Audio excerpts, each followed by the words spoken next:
I defend my galaxy from ruthless aliens. I am never bored. This week in game news, evidence of an HD Twilight Princess remake seems to have been leaked. Wolfram von Funk, developer of Cube World, has seemingly come back from the dead to work on his game.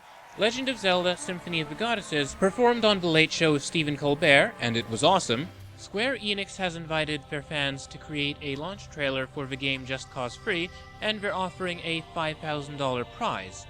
Not to be outdone, this week we're giving away Steam keys for the game Animal Gods. Just keep watching to find out how to enter. This is the Blackman and Robin Game News Update. To start with, last week we attended the 2015 New York Comic Con and had a great time. I'll be honest, there wasn't quite as much gaming stuff out on the floor as there usually is. This year, even Nintendo skipped the show, but there were still a few games out on display. First off, I got my hands on Street Fighter V. This latest entry in the series is still in development for PlayStation 4 and Windows, and I liked what I saw at New York Comic Con. I got to try out 2 of the new characters. Laura, who was unveiled during the show, and Rashid, who was unveiled a few weeks back. I don't know much about Street Fighter, but I do know that I got my butt kicked while playing as Laura, whose playstyle seems to be rather up close and personal. I know that Street Fighter is meant to be over the top and silly, but to be honest, I think that the places that the camera, zoomed on Laura as she was introduced to the game were a little bit too much, even for Street Fighter. Honestly, why doesn't M. Bison's derriere get quite the same sort of attention? Well, of course, the answer's obvious. But back to focusing on the gameplay, the other character I played as was Rashid, the wind to Laura's lightning storm. Rashid's ultimate attack is a howling tornado, and his playstyle seems to be a little bit more offensive and long distance than Laura. I'm a Street Fighter noob and managed to beat my opponent as Rashid. If you're not familiar with fighting games and you're looking for somebody easy, you might want to give Rashid a shot. Also, while I didn't get to meet him, Yoshinori Ono, the producer of the Street Fighter series, was present at the New York Comic Con, and he was taking time to meet and take pictures with fans, which was super cool. For perspective, on Thursday, Mr. Ono was at the Brazil game show to officially unveil Laura. She is, after all, a Brazilian character. Then on Saturday, he was in the United States, signing posters and meeting fans. The 2015 New York Comic Con was the place to be if you were a Street Fighter fan. Now, if you didn't get to go to the New York Comic Con but you'd like to play Street Fighter V, good news. The Street Fighter V beta is scheduled to take place from October 22nd to October 25th, 2015. Keep in mind, this beta will only be open to those who have pre-ordered Street Fighter V. If you're willing to gamble a bit of trust with Capcom in order to play the game before it's finished, well, go straight ahead and pre-order. Personally, I'd much rather wait. During the show, I also got to try out the Star Wars Battle Pod. It's an arcade game that allows you to play inside various vehicles from the Star Wars universe in an on-rails shooter. The Battle Pod is a nice big arcade machine that, interestingly enough, is available to purchase for $35,000 if you want the base model, and $100,000 for the deluxe edition. Is it worth dropping enough money to start a business with for one of these? Having tried it out myself, I honestly don't think so. It's not at all a bad experience, but it's a single on-rails game that's not graphically challenging. It's nothing you can't run on a mid-range PC, and it's not a machine that you can just load Elite Dangerous or Star Citizen into.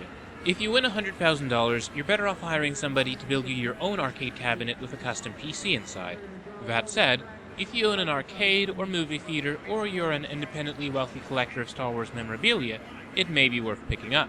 You can check out our full impressions of the Star Wars Battle Pod over at blackmanandrobin.com. Personally, I'd love to see indie games out on the show floor. Whether or not it's worth it, however, is something that would call for careful consideration, as getting a booth at Comic-Con is pretty pricey. Compared to something like PAX East, the New York Comic-Con doesn't have a lot of folks looking for games, which is why I think it might be a good opportunity for indie devs. There's a chance to reach people who might not have otherwise been looking for your game. What do you think? Is it better to try marketing a game at a show that's just for games, where people are already surrounded by video games? Or is it wiser to try marketing what may be niche games to a wider audience? Let us know what you think, and you'll be in the running to win a Steam key for Animal Gods, a beautiful 2D platformer. You can send us your opinion through Twitter or Instagram. Just contact at Blackman and Robin. You can also send an email to info@blackmanandrobin.com with the subject line, Indie Games at Comic-Con. We'll be sharing our favorite opinions next week. The best expressed opinions will win Steam keys. If you're feeling less creative but still want to win, we're also giving away keys on our site. Just search for October 17, 2015 Game News Update, and you'll find our quick easy raffle. Wii U Emulator Cemu just saw a first release for Windows. It's in a rather early state and is running very roughly. There isn't even audio support, but the important thing is that it's running. In case you're not familiar with the magic of emulation, an emulator is a program that mimics a device, thus allowing you to run software meant for that device on another. Hence, a Wii U emulator will allow you to run Wii U software on another device, such as a PC. Emulators are controversial and often viewed as conduits for piracy. Understandably, if you're using an emulator to play games that you don't own, it's definitely piracy. That said, emulators have plenty of legitimate uses, including the preservation of games, and emulators are employed by certain consoles for the sake of backwards compatibility. It's just you'll never catch Nintendo calling their Virtual Console an emulator. The reason for this is because Nintendo has taken a very hard anti-emulator stance in the past. Thanks to the Virtual Console, however, there's now a way to legitimately purchase older Nintendo games.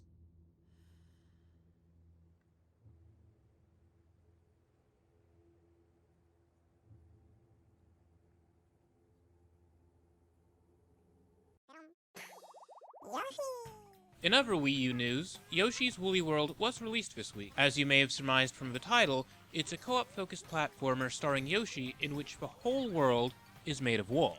You can also purchase a set of amiibo made of warm, cuddly yarn. Legend has it that if you buy all 3 colors, you'll permanently sate your cold, plastic materialistic desires. Speaking seriously, however, Yoshi's Woolly World has gotten great critical reception thus far. Critics and fans are saying that it's the best game starring Yoshi since the SNES. If you're looking for a fun, cute Wii U platformer, be sure to check this one out. Released for the 3DS this week was Legend of Legacy, an RPG from Atlas that allows you to play as 7 different characters, which is pretty neat. While the visuals don't appear to be anything worth calling home over, the gameplay has been praised for being challenging and generally well designed. Unfortunately, its story has been panned for being paper thin. In spite of the fact that you can swap between the perspectives of 7 characters, this really doesn't bring much to the table, which is disappointing. Released for iOS and Windows this week was the game Downwell. It's a platformer in which you play as a boy perpetually falling down a well, as you may have guessed, and you stop every so often in order to pick up items from shops. I really like the look of the game. It reminds me of something that one might have seen on a very old Mac, or perhaps on the Commodore 64. Downwell is also set to be released on Android sometime soon, though I can't tell you quite how soon that'll be. The game Rogue State was released on Steam this week, and it's received mixed reviews. In Rogue State, you play as the leader of a Middle Eastern country called Basenji, and it's up to you to determine which direction your nation goes in. Unlike Civilization, Rogue State is more about policy than strategy, but there is strategy involved.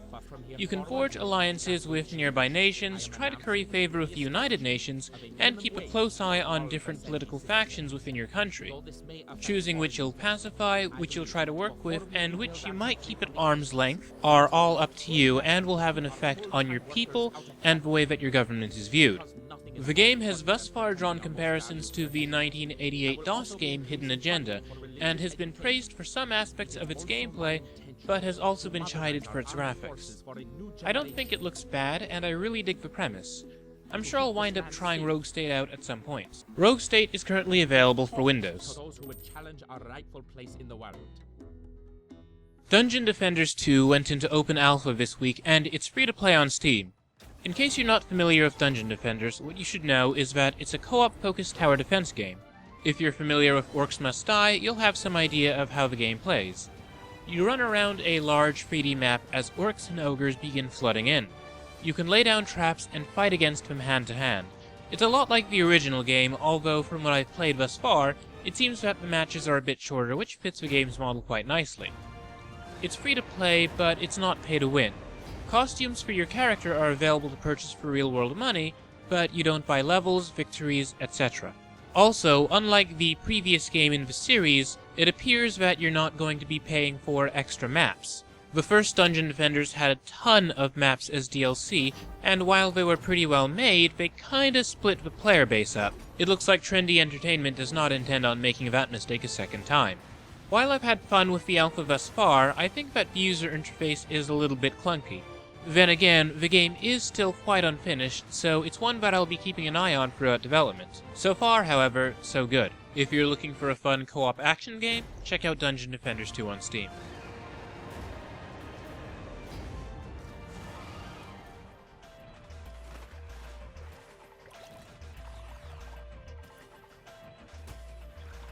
Also released this week was Mushrom 11, a rather bizarre puzzle platformer in which you play as what appears to be a slime mold struggling to survive a wasteland. The game has gotten great reviews thus far for its innovative gameplay, and I've not played it, but it looks like a lot of fun. The visuals of the game are interesting. I'll be honest, it looks a little bit gross. I doubt we'll see any Mushrom 11 plushies anytime soon. I mean, can a slime mold really be cute? Then again, I've seen stranger things in this world. Mushrom 11 is not a game that you play to see cute slime molds. It's a game that you play for challenging puzzles. If you have a strong stomach and an appetite for challenge, check out Mushrom 11. Minecraft Story Mode was released this week, and it's not actually a new mode for Minecraft. It's really a Telltale adventure game. In Minecraft Story Mode, you play as Jesse. Now, Jesse is really just the name given to your customizable avatar in the game. The game's story is that some terrible ancient evil has been unleashed, and it's up to you and your gang of friends to find the legendary Order of the Stone and defeat the evil. The game is being released episodically. The next piece of this 5-part story is expected to be released sometime this winter. I'll admit that I was quite skeptical of the game's story after watching the trailers. The dialogue didn't seem particularly good. While I've not yet played the game, reviewers are saying that Telltale has done a good job telling a tale for children, which is a pleasant surprise. Keep in mind that most of Telltale's games up to this point haven't exactly been child-friendly, that they have the talent to write a story for all ages, and it's actually good, certainly instills confidence in the brand. If Minecraft Story Mode sounds like your sort of game, you can get it on iOS, Android, Xbox One, PlayStation 4, PlayStation 3, Xbox 360, Windows, or Mac. Everything's about passion and inspiration. It's more fun for you if you're as passionate and inspired as the people who actually created this game. I know there's a lot of people out there that are wondering how exactly Minecraft and Telltale fit together. Don't think about it. Just play it. There are choices and hidden choices, and if you think you have explored every possible variation, I guarantee you there are other hidden experiences you can have. In Kickstarter news, one game that caught our attention this week was War of Rights. Set during the American Civil War, the game is an FPS built in CryEngine that seeks to recreate the events of the 1862 Maryland campaign. This game is shooting for historical accuracy. Literally. Your black powder rifle starts fouling after a while and calls for cleaning. Reloading also takes some period of time. You have to be strategic about every single shot. As for when you reload, from the looks of things thus far, War of Rights seems an awful lot like the Mount and Blade series, albeit with a Civil War twist. It's set to be released November of 2016 for Windows. Well, the grand vision for our game is to create something as historically authentic as possible, while still achieving a fun, satisfying game experience.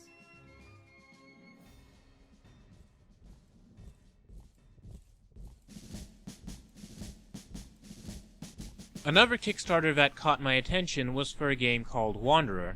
In development by Red Cloak Games, it's a sci-fi adventure that, from the looks of its trailer, is very moody and atmospheric, and maybe a little cliché. The "you don't dream in cold sleep" line sounds an awful lot like it was lifted from James Cameron's Avatar. That's not to say that the game has lost my attention, however. The visual style looks neat, and the story has my attention.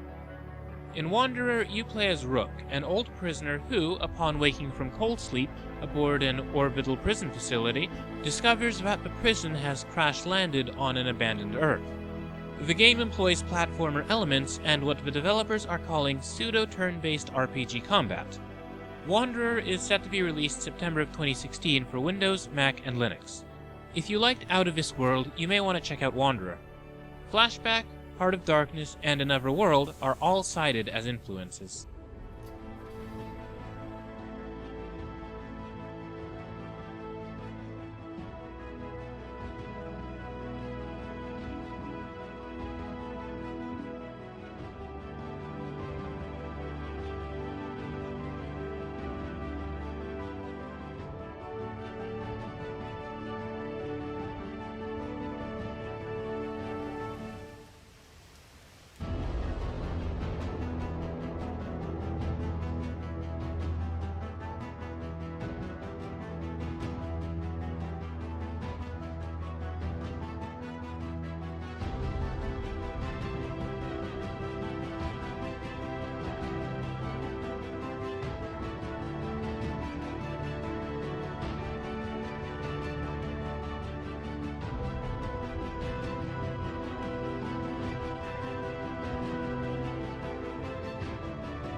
A new trailer was released for the upcoming Ratchet & Clank film adaptation. The movie chronicles the first adventure of the Lombax and his metallic companion as they try to stop Chairman Drek from destroying planets. The movie is on track to be released on April 16, 2016, and it looks like a cute adventure.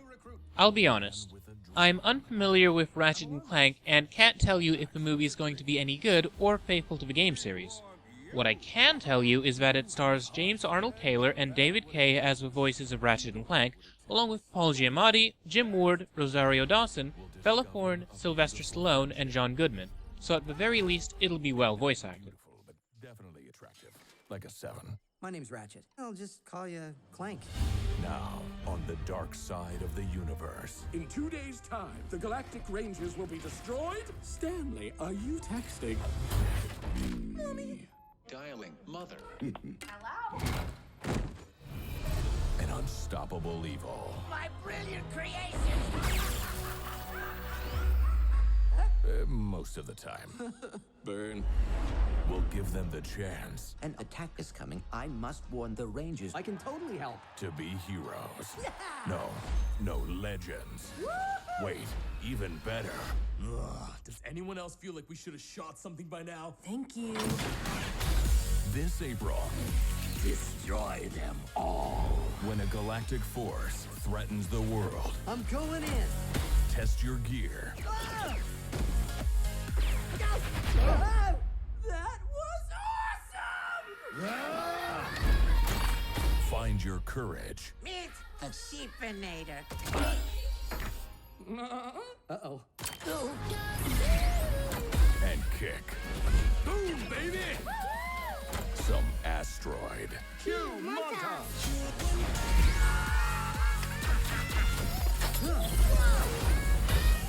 Ratchet and Clank. It is curious that the sudden cessation of velocity did not cause either of you to... Oh dear. Don't worry, Cadet. It happens to the best of... Oh, that was terrible. Make it stop! This year, the Back to the Future film franchise is turning 30. Do you know what that means? Hello? Think, McFly, think! My apologies, I've always wanted to do that. Well, I'll tell you what it means for Rocket League. On October 21st, 2015, the game will be getting the DeLorean from Back to the Future as a playable car as a $2 piece of DLC for both the PlayStation 4 and PC versions of the game. Just like all the other DLC available for Rocket League, this is purely cosmetic. Still, based on the little trailer that's been released for it, I have to say it looks quite good. If you're a big fan of Back to the Future, it might be worth picking up. Now, Rocket League, in case you don't know what that is a soccer game of sorts in which everybody is not a lift soccer player, but a big, bulky car. You zip around an arena, and your goal is to work with your team to knock the balls into the goals. It's a great game and well worth picking up. If you're on the fence about getting Rocket League, be sure to check out our review at blackmanandrobin.com. If you've been playing the multiplayer dinosaur survival game Ark Survival Evolved, you might have heard that the game now has a breeding system. Your pet dinosaurs can have babies, which will have traits from their parents. You can breed the strongest dinosaurs for the toughest young. This week's update also brings the aquatic Mosasaurus suspirita. It's a massive creature that you can build an aquatic base atop. You heard right, folks. You can build a base on top of a Mosasaurus. I don't know if that's humane, but it's possible in Ark Survival Evolved. The game is currently in early access on Steam and is set to see a full release June of 2016 for Windows, Mac, Linux, Xbox One, and PlayStation 4. Halo 5 is coming out very soon. A cool new trailer has been released, but that's not all.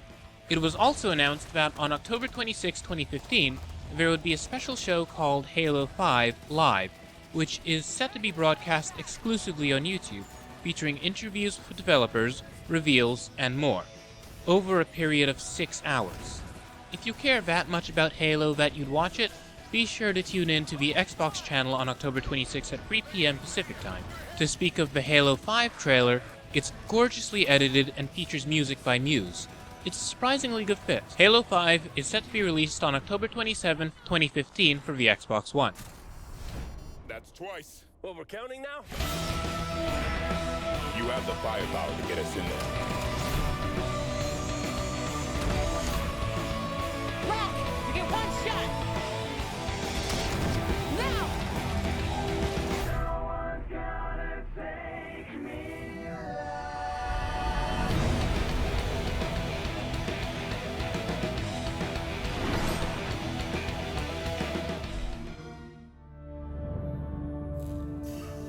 I hear thunder, pitter-pat.